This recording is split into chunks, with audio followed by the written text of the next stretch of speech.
"Mom, don't drink from this glass. My stepfather put poison in it," the girl cried in tears to her mother. Maria was shocked to hear these words, so she decided to switch the glasses, and 7 minutes later. No one knows how much pain can fit in a smile until they see someone smile just to not break down in front of their own daughter. The clock read 9:03 p.m. when Maria turned off her laptop. The silence of her apartment seemed to scream in her ear, as if each wall knew her routine all too well. This silence, thick and cold, was the same that had accompanied her for 3 years, since the dawn when a phone call left her speechless and without a husband. Julian. The name still had the power to stop her heart when she heard it. Not from pain, but from that vertigo that leaves an absence when there is still so much left to say. Maria took off her glasses and rubbed her eyes. She had a stack of composition notebooks yet to be reviewed, but she couldn't go on. Work was her only way to keep her head above water, but even the best swimmers sink when they are alone in the ocean. From the kitchen came a slight crack, almost imperceptible.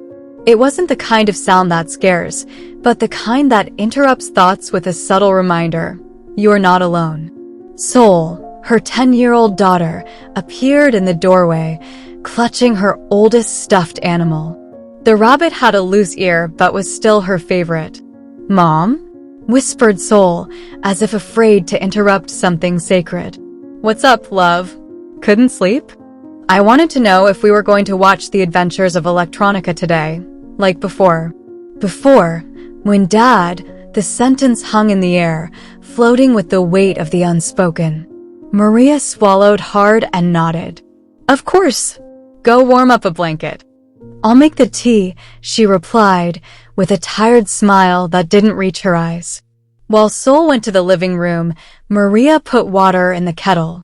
She opened the cupboard and found the box of raisin cookies her mother had brought them last week.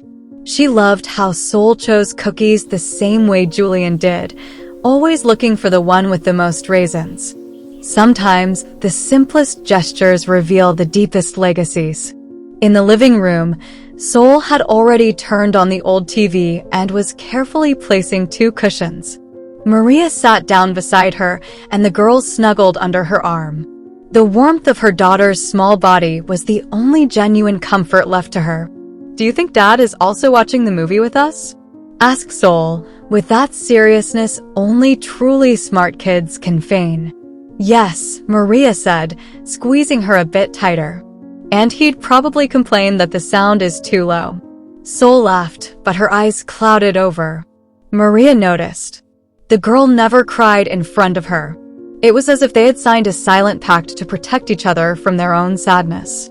"Can I ask you something?" "Of course. Did you ever think about having another dad for me?" Maria felt a dry hit in her chest. She wasn't expecting it. She didn't even know how to respond to that without shattering into 1,000 pieces. "I've thought about many things, Sol, but I never knew if it was the right thing." "And you?" Sol asked, staring at her. "Do you want to love someone again?" The movie continued to run, but the entire room seemed to stop. "I don't know," she replied, with brutal honesty. "I think I got used to not expecting anything, not desiring it." Sol nodded, looking down. "It's just that, sometimes I hear you cry in the kitchen. When you think I'm asleep." Maria felt something inside her break. This 10-year-old girl was her mirror, and she was reflecting her mercilessly. "I want you to be happy, Mom." "Really?" Maria hugged her tightly, and in silence, she promised to consider what she had never even dared to think. The movie ended. Sol fell asleep on the couch, her head in her lap. Maria carried her like when she was smaller and took her to her bed. She stroked her hair and whispered an "I love you" that only the silence heard. Then, she sat for a while in the dark, staring at the ceiling. She didn't know that in less than 24 hours, she would meet the man who would change her life. The next morning was colder than usual. Autumn was slowly dissolving over the gray streets of the neighborhood. Maria rushed between her bag, scarf, and grading folder. She went to the bus stop, still chewing on a piece of bread. She boarded bus number 16 amid shoves and murmurs. In the midst of the crowd, someone touched her shoulder. A man about 50 years old, with a long coat and serene face, extended something to her. "Excuse me, I think this is yours." Maria blinked. In her hands were her black leather gloves. "Oh! Yes, they're mine. Thank you so much. I didn't even realize I had lost them. My son found them," he lied with a kind smile. "He picked them up from the seat when you got off yesterday." Maria smiled, uncomfortable yet grateful. "What a coincidence." "Not so much," he replied. "The name of your school was on your transit pass. I assumed you worked there.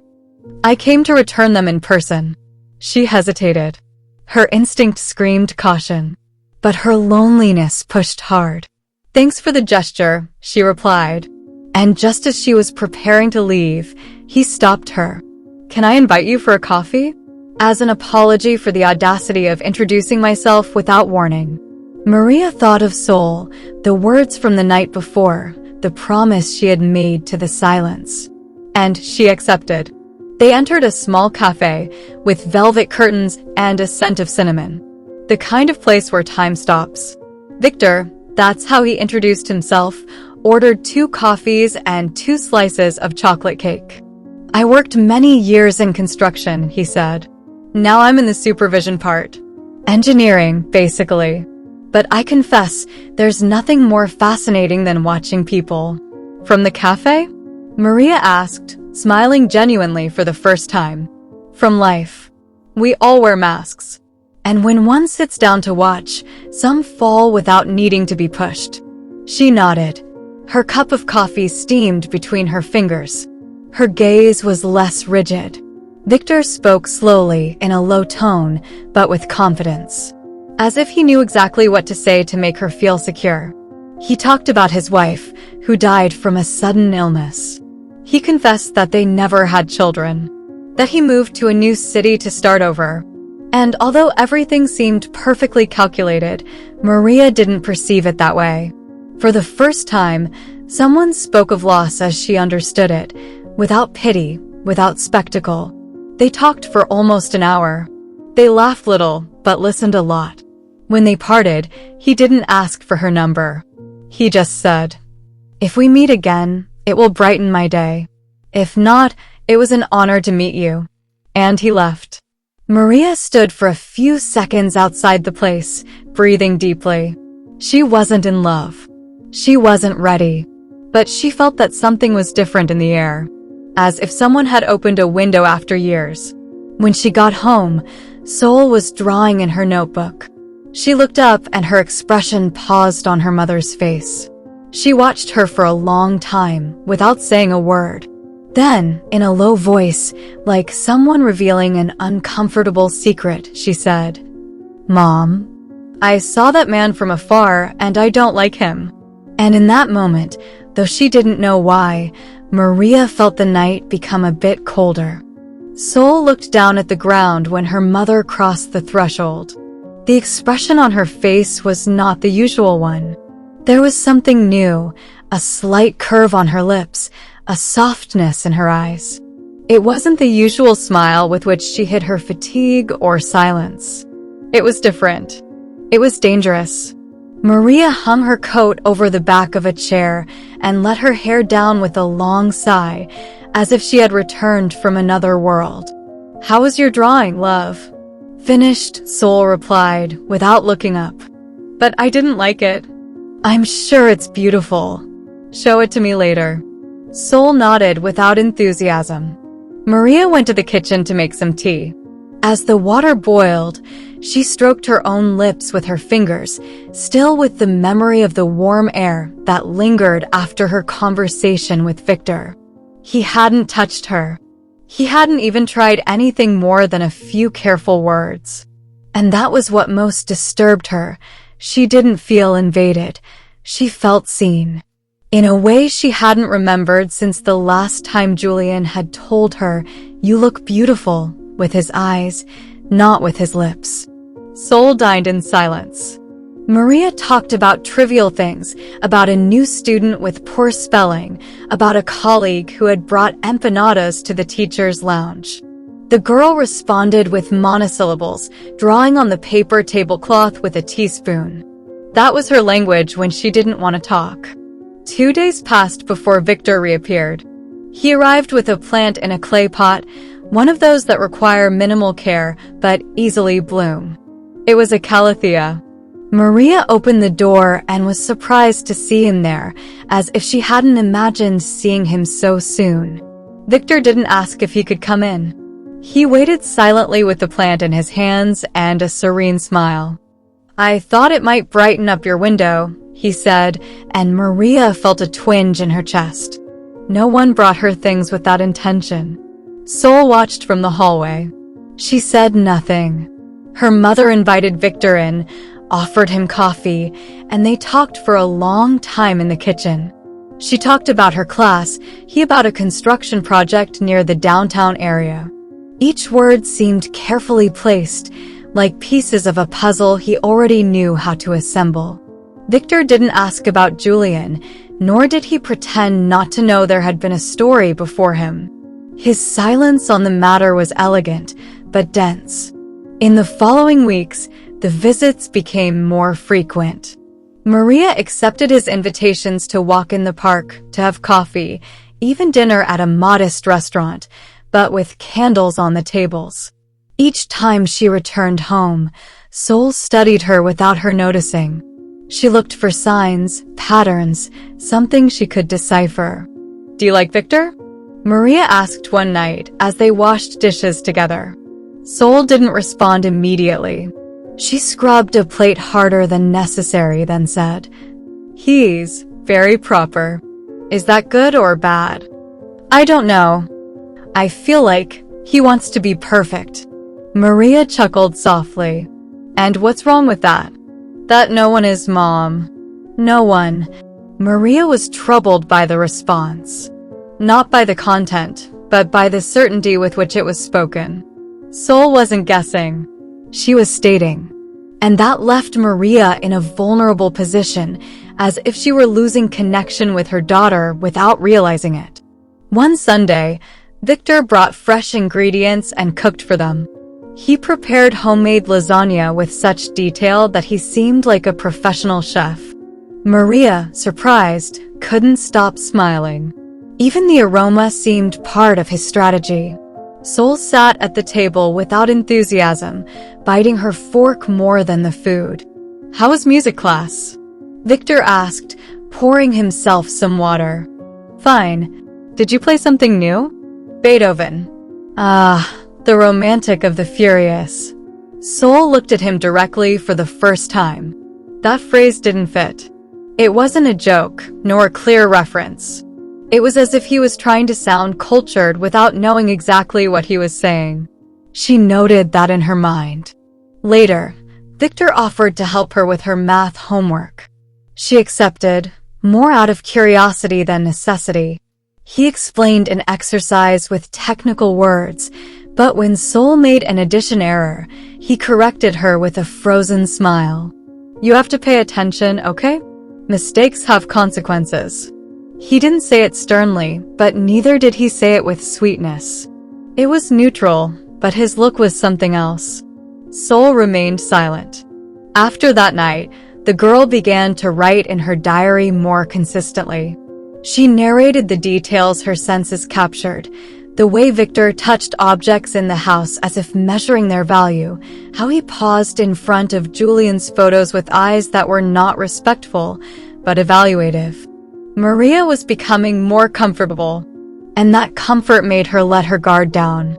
Victor began to leave his things at the house, a scarf on the coat rack, a coffee mug that he liked more, a book on the coffee table. Small anchors that occupied space without official permission. One day, he prepared breakfast, toast with avocado, scrambled eggs, and freshly ground coffee. Maria found him in the kitchen, humming a tune. She smiled like a surprised teenager. "Since when are you so good at this?" "Since I learned that breakfast can make you fall in love with someone." That phrase left her motionless for a few seconds. The laughter that followed was more nervous than genuine, but Victor didn't seem to notice. Or maybe he did and chose to ignore it. Sol appeared in pajamas, with tousled hair and a tired look. "Are we having breakfast?" she asked. "Yes, sweetie. Victor made it today." Sol sat down quietly. She ate slowly, as if each bite was a test. "Do you like school?" he asked her. "Sometimes. Sometimes not." "That means you're normal. Ideally, one would always enjoy learning. But the reality is that adults design systems that you have to fit into." Maria looked at him, surprised. That phrase was sharp. Maybe too sharp. Sol looked down at her plate. Victor was playing pedagogue, but his speech sounded more political than affectionate. At night, Maria and Victor started talking by video call. Sol would walk by the hallway and see the screen. Sometimes he talked about things that weren't interesting. Traffic, construction materials, a tense meeting. But he did it with a calm, measured voice, as if everything was perfectly under control. Maria started to change. She wore perfume more often, dressed with more attention, even just to go to the supermarket. She smiled more, slept less. "Are you in love?" Sol asked one night from the doorway of the bedroom. Maria jumped. She wasn't expecting to see her there. "What are you doing up?" "I was thirsty." "It's late, my love." "That's why I asked quickly. I just wanted to know if you're in love." Maria didn't answer. She approached her daughter, stroked her hair, and said, "I'm learning to trust again." "I don't know if that's love." Sol nodded. "But while you're learning, do I also have to learn to like him?" The question hung in the air like a trap. Maria didn't answer. She just kissed her forehead and led her back to bed. 2 weeks passed. The relationship seemed to be solidifying. Maria received flowers at school, spontaneous calls, messages with carefully crafted phrases to move her. Victor was thoughtful, present, and above all, patient. He never pressured, always suggested. On a Friday night, Maria went out with him to the cinema. Sol stayed at her friend Liza's house. When she returned, Maria had a new sparkle in her eyes. Sol, from her bed, pretended to sleep, but heard every step. She heard her mother sigh as she hung up her coat. She heard her hum. That was new. She got up and went to her room. She sat at her desk, took her pencil, and began to draw.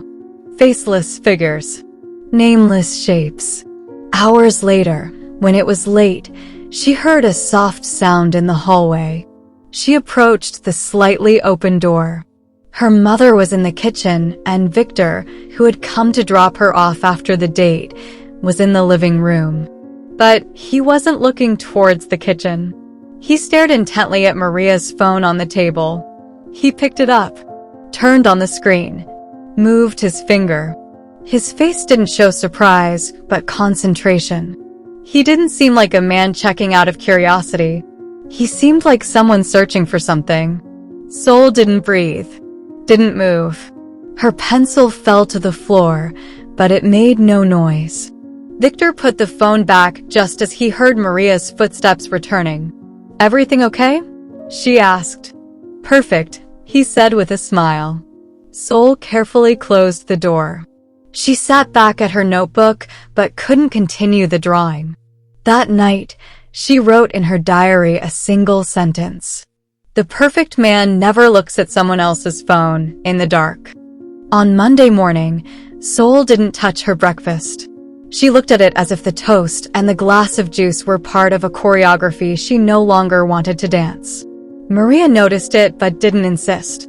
Ever since that night she saw Victor handling his phone in the dimness of the living room, something had changed.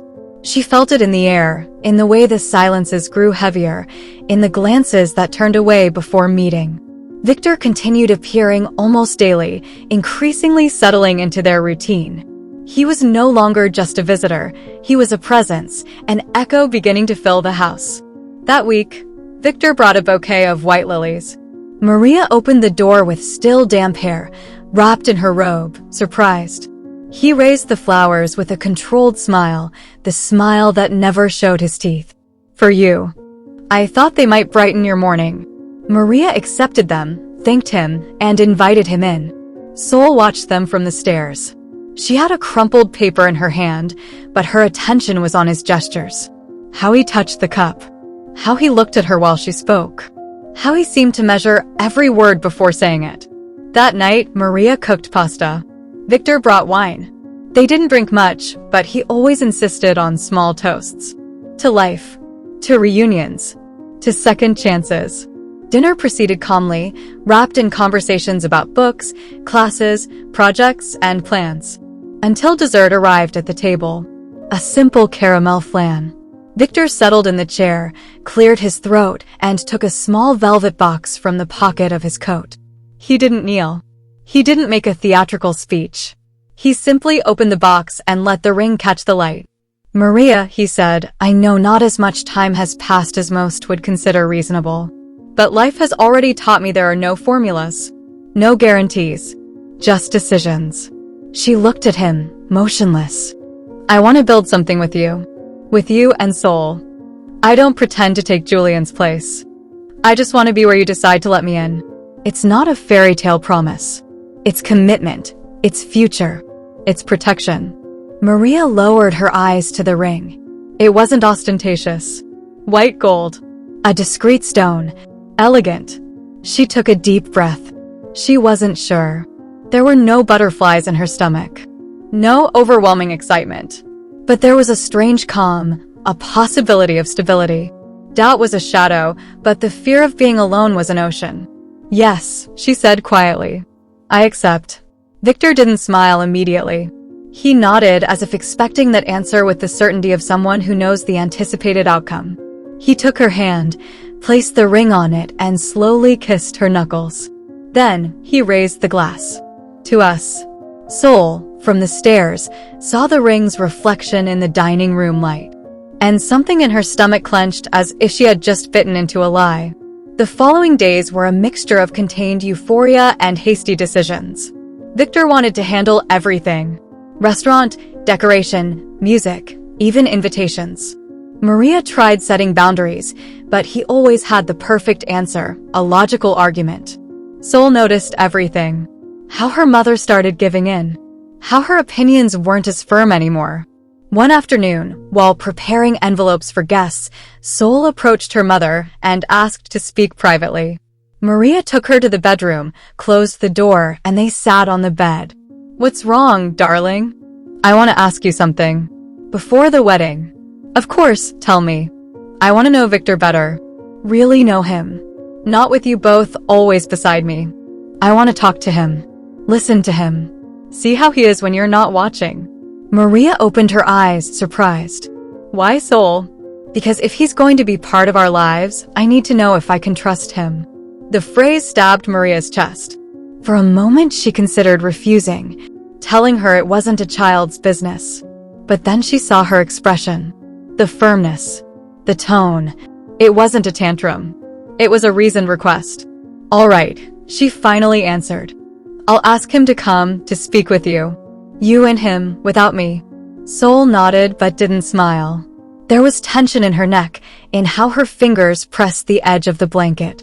Victor accepted without objection. He arrived punctually, carrying a box of chocolates under his arm and a false naturalness in his smile. He sat in the living room while Maria pretended she needed to check papers in her room. Sol sat facing him. Legs crossed. Hands on knees. Eyes fixed. I want to ask you some questions, she said directly. Victor smiled. Of course. I'm here for that. Why do you want to marry my mother so quickly? He blinked. He hadn't expected that precision. Because life doesn't wait, Sol. When you know something is real, you feel it. And you don't need much time to confirm it. And how do you know she feels the same? Victor leaned toward her, still smiling. Because she looks at me the way you look at the ones you love. With reservations, yes. But also with hope. Sol said nothing. Didn't look away. Something in that answer displeased her. Like he was appropriating her emotions to construct his argument. Have you had children before? No. Why not? Life didn't allow it. And what if I didn't want you two to marry? Victor took longer to respond. A vein tensed in his temple, but his voice remained soft. I would try to earn your trust, but I wouldn't stop loving your mother because of that. The conversation lasted 10 more minutes. Sol showed no emotion. She asked about his job, his childhood, his parents. He answered everything, without pauses, as if rehearsing every response for years. When Maria returned, she found them in silence. Sol stood and went to her room without a word. Victor watched her leave. She's very intelligent, he said, and very protective.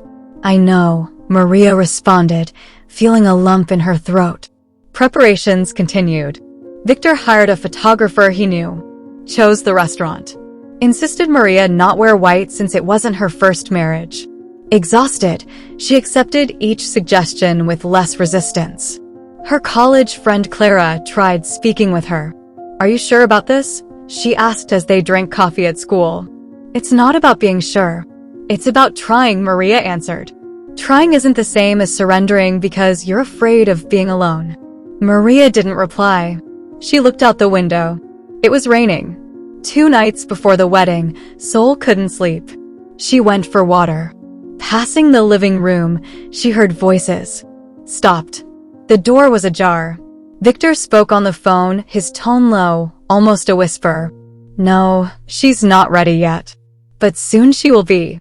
There was a pause. Then he said, I told you I have it under control. I just need a few more days. Maria trusts me. The girl still watches too much.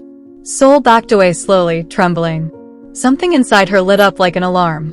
She didn't understand everything, but enough. That man wasn't what he seemed. And her mother was about to give herself to someone who rehearsed every word like a play. A role. That night, Sol wrote another phrase in her diary. Monsters don't hide under the bed. Sometimes they prepare dinner. The wedding was held in a modest hall with warm lighting and cream-colored curtains. There were no grand speeches or crowded dance floors. Everything was discreet, meticulously planned by Victor, who insisted on taking care of every detail. Maria wore a beige suit with a small flower in her hair, while Sol, in a navy blue dress she chose reluctantly, stood silently by her mother during the ceremony. No one noticed how her eyes fixated on every gesture of Victor's as if she were trying to decipher something only she suspected. The ceremony ended with restrained, polite applause. Victor firmly held Maria's hand as they walked to the main table in the hall, where a 2-tiered white cake awaited them. During the toast, he raised his glass with a brief speech about renewal of life and second chances. Maria smiled, but something inside her trembled. It wasn't nervousness. It was something deeper, something she couldn't name. That same night, while Maria was hanging her veil on the coat rack, Victor had already occupied one of the bathroom shelves with his lotion, beard cream, and a small black wooden box he did not want to open in front of her. It's personal, he said. Maria didn't insist. Sol slept in her room, with the door closed and the diary under her pillow. She wrote until her fingers hurt. She didn't name what she felt. She just let the words fall like lead on paper. Today they put a ring on. But the invisible handcuffs came first. The next day, Victor settled in definitively. His clothes filled part of Maria's closet. He left sets of keys and set a password on his laptop without consulting. When Sol noticed, she asked her mother, "Why does he need a password for his computer if he lives with us?" Maria frowned as if she hadn't considered the question. "I suppose it's for privacy. Are you going to put a password on yours too?" "I don't need to." Sol lowered her head, but her mind was already making connections that left no room for chance. The weeks that followed were filled with small changes, one after another. Imperceptible at first glance, but invasive to those who observe carefully. The piano schedule was the first. Sol used to practice after dinner, between 8 and 9. It was her moment of disconnection. The sound enveloped the house like a truce. Until one evening Victor approached while Maria was drying the dishes and said, "Isn't it a bit late for music? I'm trying to relax and the sound is making me tense." Maria froze for a few seconds. She has a competition in May. She needs practice. "Sure, I don't doubt it. I'm just saying maybe you could practice earlier. It's not that hard to adapt. Maria didn't respond. She looked at Sol, who had heard everything from the living room. The piano remained silent that night. And the following nights. Then it was the issue of visits. Liza, Sol's best friend, used to spend weekends with her. They watched movies, ate cookies, talked about girl stuff. But one morning, when Sol told her mother she wanted to invite her, Victor commented from across the hallway. Is that the girl who screams when she laughs? Yes, that's Liza, Maria responded. Well, I'm organizing some things on Saturday. A lot of noise wouldn't help. The visit was canceled. Liza didn't return to the house for more than a month. Sol retreated more into her room. She read, wrote, drew. Victor tried to engage her, but his questions were always evaluative. What did you learn today? What grade did you get in math? Did your teachers compliment you? He never asked if she had a good day. He only sought results. Data. Efficiency. Maria, for her part, began to change without noticing. She constantly apologized. She no longer made small decisions without consulting. There were moments when she took out her phone and hesitated before responding to someone. Victor had subtly mentioned that some friendships seemed too invasive or negative. Like Clara, her lifelong friend. I'm not saying you should cut her off, he said one night while watching TV. Just that you should be careful with people who always have an opinion about your life without living it with you. Maria nodded without arguing. She had already begun to seep into her way of thinking, like a mist creeping through the cracks of judgment. The issue of money was next. Maria had always managed her account autonomously. But since Victor moved in, conversations about financial organization became frequent. They started sharing expenses. He had a spreadsheet where he noted what they bought, what they paid, what they saved. At first, it seemed practical. Later, it became restrictive. Another coffee on the go? He said once, reviewing the bank statement. It was just an outing with Clara. A cappuccino. Yes, but it adds up. And if we want stability, we need to take care of every detail. Maria lowered her gaze. She felt like a scolded child. She didn't understand why it bothered her so much if he said it calmly, with logic. But it made her feel as if she had done something wrong. Sol saw it all. She observed her mother's body language. How she lowered her head when he spoke. How she asked for permission with her eyes before discussing certain topics. How her voice became softer, as if trying to avoid a storm that had not yet formed. One evening, after dinner, Maria pulled a brochure from her purse. She placed it discreetly on the table while Sol was clearing the dishes. What's this? Asked Victor. Sol's music teacher wants to enroll her in a competition. She says she has talent. It would be in 3 weeks. It's a regional event. It could be nice. Victor took the brochure, read it, and left it on the table without changing his tone. A regional contest? For children's music? Yes. Kids from all over the province participate. There are age categories. He poured himself some more water and drank. And how much does it cost? Registration isn't expensive. The most costly part would be the trip and one night in a hotel. But we could manage.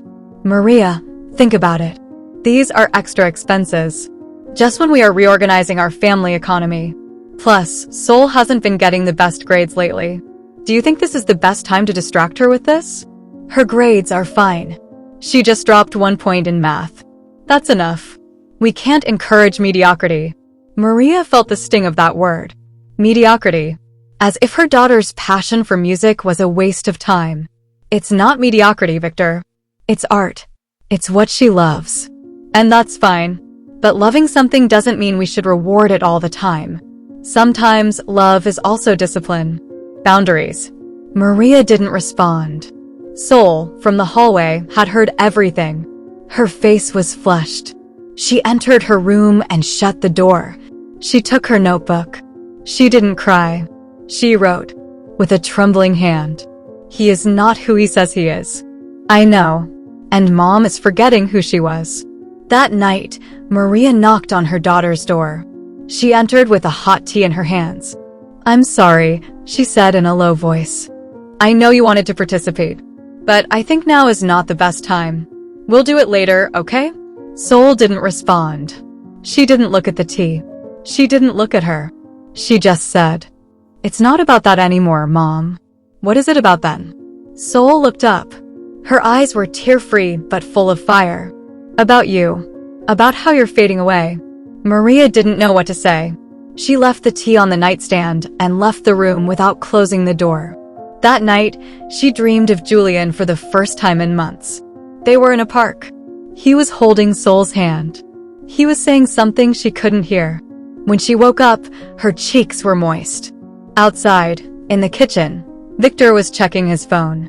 He unlocked it, entered his email, typed something quickly, then deleted it, then typed again.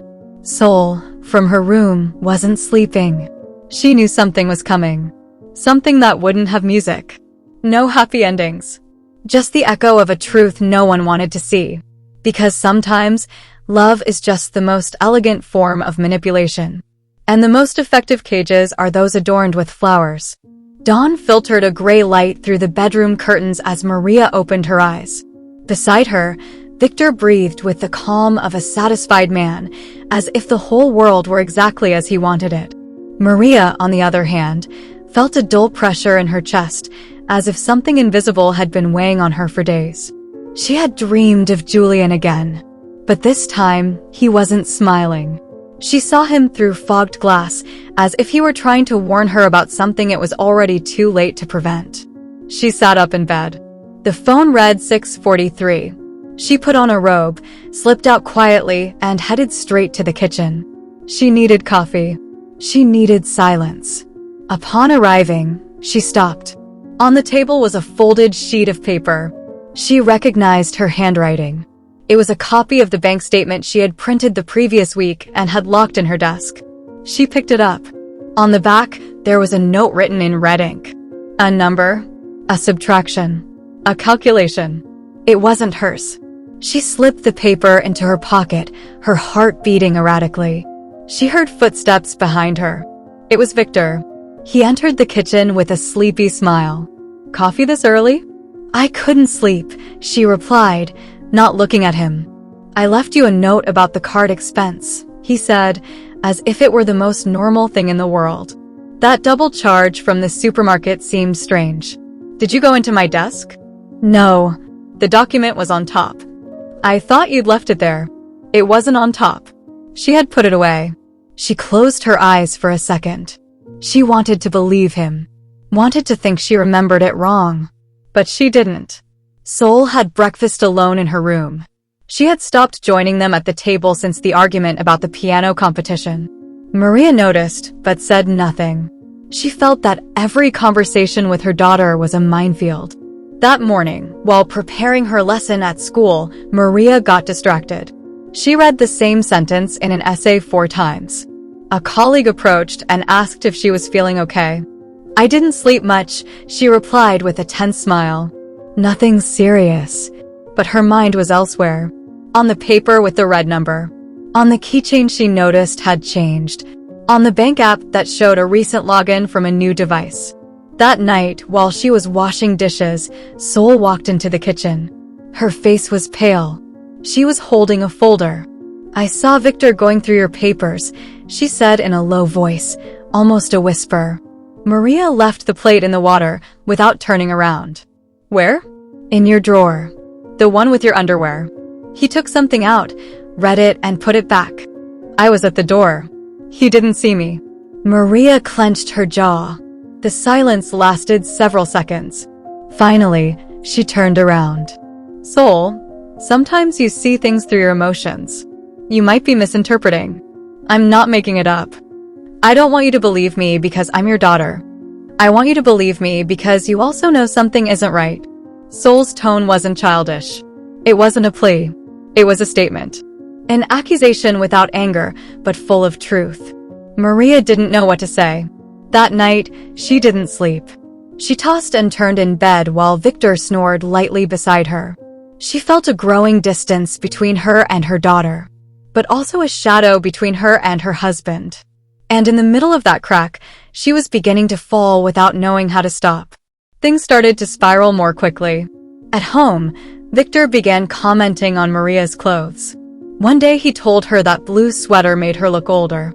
Another day, he suggested she stop wearing lipstick, that she looked more natural, without makeup. Each phrase was gentle, as if he cared. But Maria was beginning to feel there wasn't much space left for choice. At school, she forgot to grade 2 important assignments. A mother confronted her indignantly.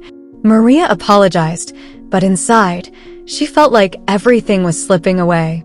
She was losing focus, losing concentration, losing something else she couldn't name. Sol stopped eating normally. She slept with the lamp on. She got up in the middle of the night to check if the door was locked. She started drawing dark things. Eyes, clocks with no hands, cages. One afternoon, Clara called. Maria hadn't responded to her messages in weeks. She apologized with a "I've been busy" and suggested getting coffee. But when she mentioned it to Victor, he frowned. Clara again? I don't know why you keep dragging around friendships that only stress you out. Clara doesn't stress me out. She's my friend.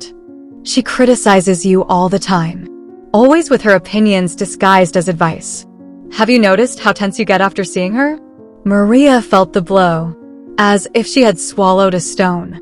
I'm going to see her. It'll only be for a little while. Victor didn't say anything, but that night during dinner, he didn't speak a single word. And when Maria asked if something was wrong, he only replied, "Nothing. If you don't trust my words, there's not much more to say." And he went to sleep alone. Maria cried silently in the bathroom. She didn't understand how she had ended up there. At what point the relationship had turned into a maze of permissions, tests, and apologies. She thought of Julian, of how he let her be, of how they left without weighing every word, of how he would never have said one of her friends was a threat. Sol came to her at midnight. She knocked softly on the door. Are you okay? Yes, love. I'm okay. You don't seem like it. Maria knelt in front of her. She hugged her. She smelled like her children's shampoo. Like safety. I don't want you to be afraid in your own home. I'll fix this. I promise. Sol didn't say anything. She closed her eyes. The next morning, Sol woke up to the sound of the blender. She went downstairs in her pajamas, barefoot, and stopped when she reached the kitchen. Victor was facing away at the counter, pouring a translucent liquid into a glass of juice. He moved his hand with precision, like someone repeating a familiar task. Sol didn't breathe, didn't think. She just screamed, "Mom, don't drink that, my stepdad put poison in it." Maria appeared in seconds, barefoot, her face stricken. What are you saying? Sol pointed at the glass. I saw it. He put something in there.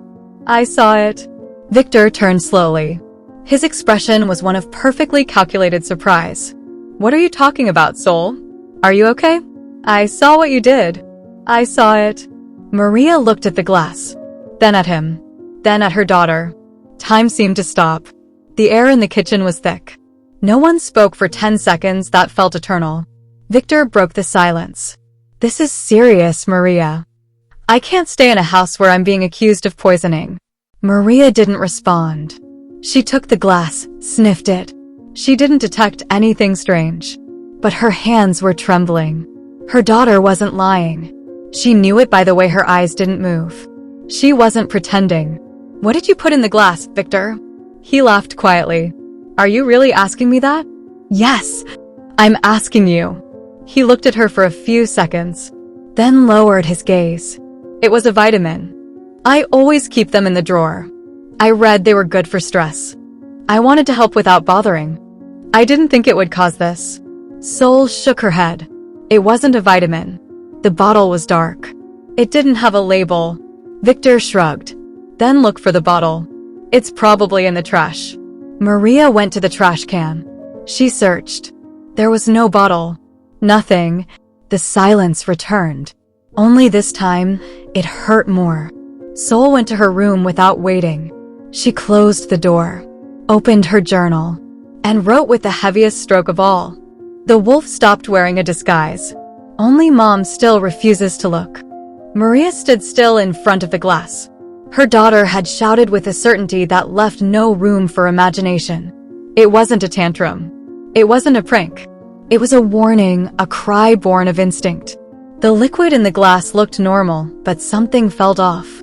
The air was heavier, as if the entire house had held its breath. Maria picked up the glass with both hands, with the fake calm of someone trying not to wake a snake. She walked to the sink and slowly emptied it. Then she filled another with water and drank. She glanced sideways at Victor. He adjusted his shirt with a calm gesture and watched her without saying a word. Sol, from the staircase, kept her fists clenched. There was no argument that morning. Just tension. Silence. Caution. Victor left early, saying he had things to take care of. Maria closed the door and leaned against it as if she had just avoided a tragedy. She took a deep breath. She went to the kitchen and searched through the trash, the drawers, the cleaning cabinet. No bottles, no vials, not even a damn vitamin. Everything was in order. Too much in order. Sol, she called, walking into her daughter's room. Are you sure about what you saw? I saw it. I'm not lying. I know, Maria replied. But I need to know exactly what the bottle looked like. Sol thought for a moment. Dark. Glass. It was square, not round. It had no label. He took it from his pocket. And he used a dropper. Maria closed her eyes. Each word was a needle. She went back to the kitchen, grabbed her phone, and looked up Victor's full name online. His supposed job, his university, his experience as an engineer. Everything seemed to match. There were social media profiles, even a LinkedIn page with professional photos. But something didn't add up. Everything was too clean, as if it had been crafted on purpose. She grabbed Clara's number and sent a message. Can we meet today? It's urgent. Clara replied within seconds. Maria changed her clothes, hugged Sol tightly, and told her not to open the door for anyone. She left her cell number written on a piece of paper in case the landline stopped working. I'm going to fix this, Sol. I promise. Clara met her at a small cafe on the other side of town. Maria arrived with hunched shoulders and swollen eyes. What's going on? Clara asked when she saw her. I think I made a mistake, and I don't know how to get out of it. She told her everything, from the changes in Sol's behavior to that morning with the glass. Clara listened without interrupting, her face a mix of disbelief and fury. Do you want me to dig into him? I have a cousin who works in private security. Nothing official, but they know how to track things. Maria nodded. She didn't want to file a report without evidence. Not yet. But she needed to know who she had shared her bed, her home, her life with. Clara took notes on everything: full name, date of birth, where he claimed to work, social media. She promised to have news in 2 days. When Maria returned home, she found Victor in the living room organizing books on the shelf. He turned to face her. Did you go see Clara? I did. I thought you were cutting ties with her. No, I never said that. Victor looked at her. His eyes were calm, but something in his jaw revealed restrained tension. It bothers me that you didn't tell me, he said, his voice steady. I don't have to tell you everything I do, Maria replied, with a firmness she didn't know she still had. He didn't reply. He shrugged and went to the bathroom. Maria noticed his phone was still on the table. She picked it up, tried to unlock it. 6-digit passcode. 3 failed attempts. She put it back exactly where it was, careful not to move it even a millimeter. The hours passed slowly that night. Sol barely spoke. Maria pretended everything was normal during dinner. Victor cooked, served the plates, and washed the dishes. He smiled. He was efficient. Too much.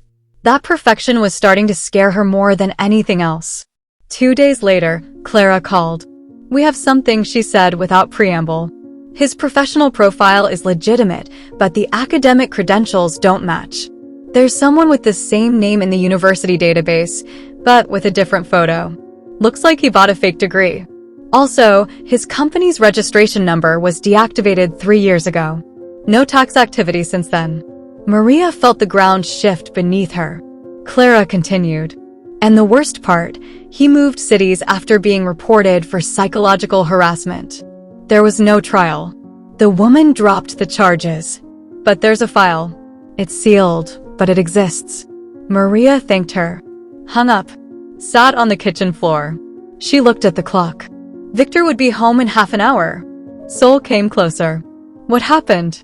Maria looked at her with eyes full of tears. You were right. All this time, you were right. Sol said nothing. She hugged her mother tight. Tighter than any 10-year-old should have to. Maria stood up, went to her room, and packed a small backpack. She put in documents, money, her phone. She told Sol to get dressed. They were leaving. When Victor arrived, the house was quiet. Maria was waiting for him in the living room. We need to talk, she said. He hung up his coat calmly. Sat down. I'm listening. I know you're not who you said you are. I checked your university, your company, your past. For the first time, Victor didn't smile. He looked at her directly. Didn't blink. You're overreacting. I'm not. And I'm not spending one more day in this house with you. He leaned forward. And where are you going, Maria? To Clara? To the police? Yes, exactly there. The atmosphere turned heavy. He stood, walked to the door, locked it.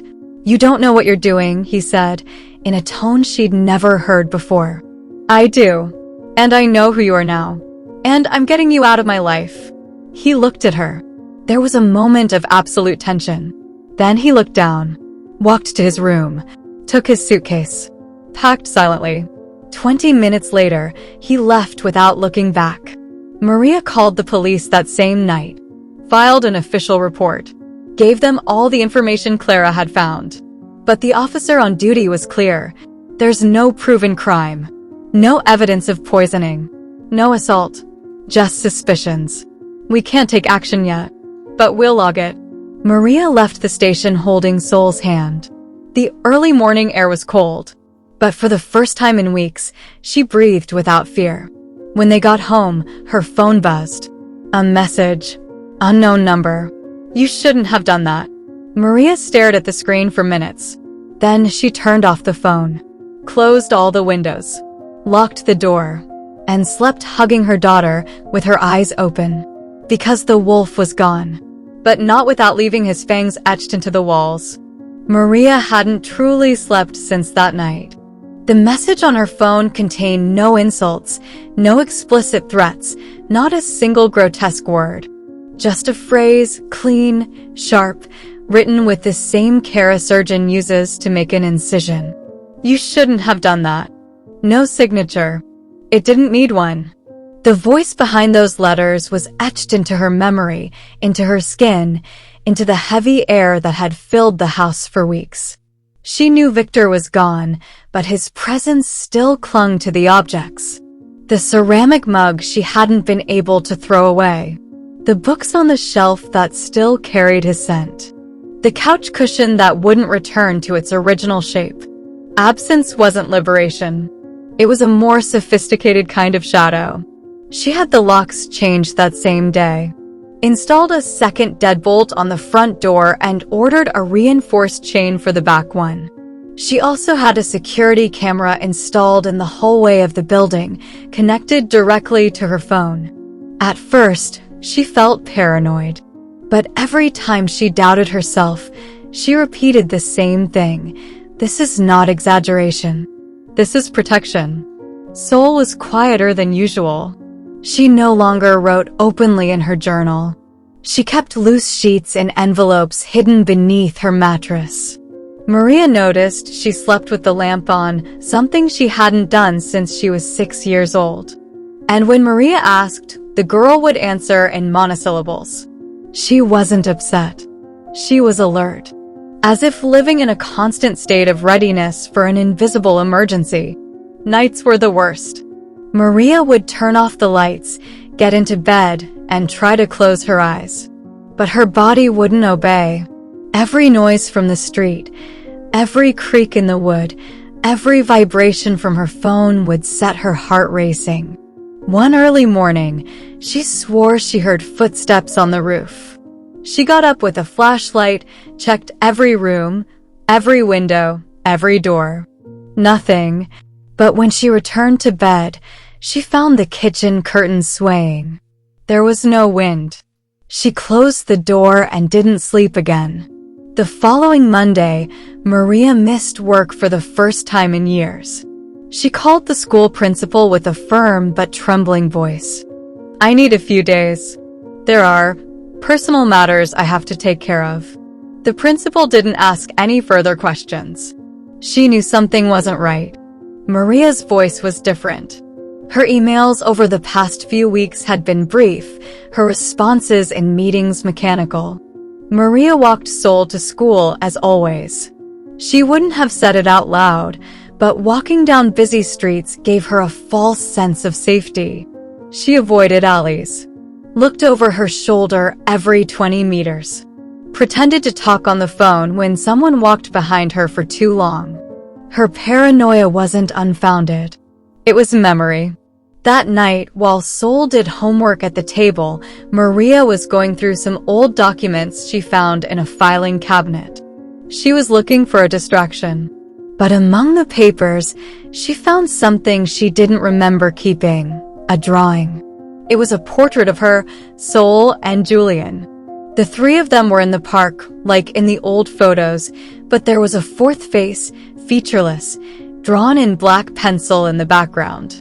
A male figure, a dark blur among the trees. On the back, a date, November 13th. 2 weeks after they had met Victor, Maria went to Sol's room. The girl was reading silently, wrapped in her blanket. "Did you draw this?" Sol looked up. She didn't answer right away. "Yes. What does that figure represent?" Sol swallowed hard. "Ever since we met him, I started dreaming of someone watching us. At first, I didn't know it was him. I just felt someone was observing us. From far away. Without moving. Without speaking." Maria sat beside her. "Why didn't you tell me?" "Because you saw him differently. And I thought I was the only one who was scared." The sentence cut through her like a blade. Maria stroked her daughter's hair and hugged her. "We're not alone anymore. I promise." The promise sounded hollow, even in her own voice. The next morning, as they were having breakfast, the doorbell rang. Maria froze. She looked at the time. It was 7:12. No one was supposed to visit at that hour. She walked slowly to the door. She didn't open it. She spoke through the intercom. "Who is it?" Silence. "Who's there?" Nothing. She rushed to the hallway camera. The image showed the door frame, but no one in front of it. But just as she was about to lower her phone, a figure passed across the edge of the screen. Only half a body. A male silhouette. Wearing a hood. The face wasn't visible, but the shape of the shoulders, the posture, the way he walked, it was enough. Victor. Maria didn't call the police. She didn't know why. Maybe because she already knew what they would say. That without a visible face, there was nothing they could do. That loitering wasn't a crime. That she might be overreacting. So she turned off the screen, closed the curtains, told Sol she wasn't going to school that day. "We're leaving for a few days. To Clara's house." "Why?" "Because it's no longer safe to stay here." Sol didn't protest. They packed only the essentials. Maria left a note for the school principal. Then she called a cab. No apps. No posts. No messages. Clara welcomed them like two castaways. She hugged them without saying a word. Made tea. Offered them her bedroom. Told them they could stay as long as they needed. That night, Sol slept soundly for the first time in weeks. Maria, on the other hand, woke up at 3:17, struggling to breathe. She went to the bathroom, looked at herself in the mirror. Her face was darkened with circles under her eyes, her skin pale, her hair disheveled. She didn't recognize herself. She turned on her phone to check the camera recordings. The footage was static for hours, until 2:49, when the figure appeared again. This time closer. It stopped in front of the door for 42 seconds. Then it left. It didn't do anything. It didn't touch the door. It didn't speak. It just stared, like a patient ghost. Maria saved the video, backed it up in 3 separate folders. She didn't know what she was going to do with it, but she had it. In the following days, Clara tried to distract them. She took them to the park, to the movies, to the market. But fear didn't evaporate with outings. It lived under the skin. One night, Maria woke up to the sound of something falling. She ran to Sol's room. She was fine, sleeping deeply. As she left the room, she saw that a hallway window was open. She had closed it. She was sure. She shut everything again, checked the recordings. Nothing. The next morning, she received an email. Subject: there are no doors left to close. There was no visible sender. No body text. Just that phrase. Maria felt dizzy. She turned off the phone, went to the kitchen, poured herself a glass of water, then inspected every inch of Clara's house. She found nothing, but the message had already engraved itself on her chest. That night, before bed, Sol approached her. "Mom, what's the worst that could happen? Why are you asking that?" "Because I want to know if you're ready." Maria crouched down, looked her daughter in the eyes. "The worst has already passed. All that's left is to defend ourselves. And if he doesn't leave, then we won't give him another choice." The words came out like a declaration of war. For the first time, they didn't shake. They weren't a plea. They were a decision. At dawn, the phone vibrated. Maria, her heart pounding, turned it on.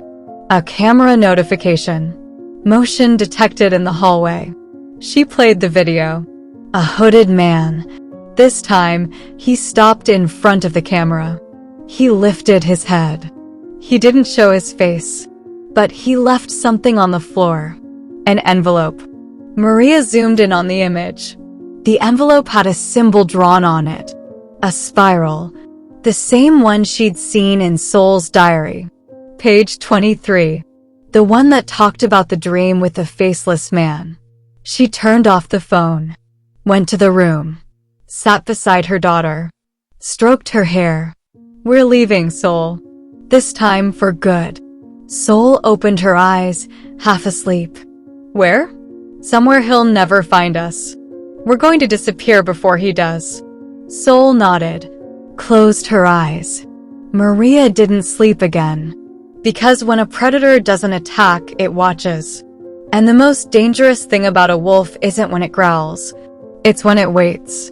The March sun came through the window with a gentleness that didn't hurt. It was the first sunrise in a long time that didn't feel like a warning. 3 months had passed since Maria and Sol disappeared off the radar. There were no goodbyes, no posts, no trails. They simply left. The way people leave when they've understood that what hurts most isn't always the wound, but the memory that insists on reopening it. They chose a small southern town where no one knew their names. Maria adopted her second last name as part of her new identity. Sol kept hers by choice. She said she didn't want to forget who she was. That if she changed too much, she might stop recognizing what she'd once felt. And she didn't want to erase anything. She just wanted to move forward while remembering everything.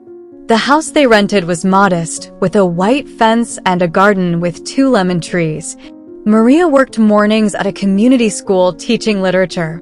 In the afternoons, she painted. Not on commission. Not for money. Only to recover the parts of herself she'd lost between fear and routine. Sol attended a small art school where she played piano with a teacher who never raised her voice, who spoke little and listened a lot. The first days were cold. Not because of the weather, but because of adaptation. Neither slept with the lights off.